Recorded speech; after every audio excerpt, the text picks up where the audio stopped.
سيقول لك المخلفون من الأعراب شغلتنا أموالنا وأهلنا فاستغفر لنا يقولون بألسنتهم ما ليس في قلوبهم قل فمن يملك لكم من الله شيئا إن أراد بكم ضرا أو أراد بكم نفعا بل كان الله بما تعملون خبيرا بل ظننتم أن لن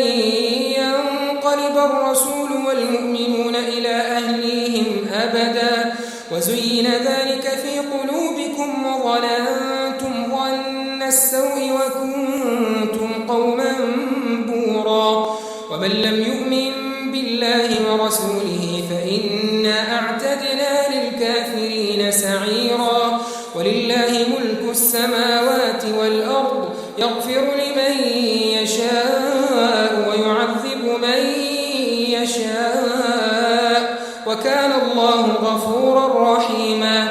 سيقول المخلفون إذا انطلقتم إلى مغانم لتأخذوها ذرونا نتبعكم يريدون أن يبدلوا كلام الله قل لن تتبعونا كذلكم قال الله من قبل فسيقولون بل تحسدوننا بل كانوا لا يفقهون إلا قليلا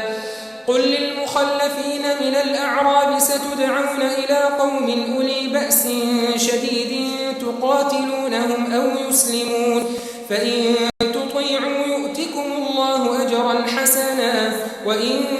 تتولوا كما توليتم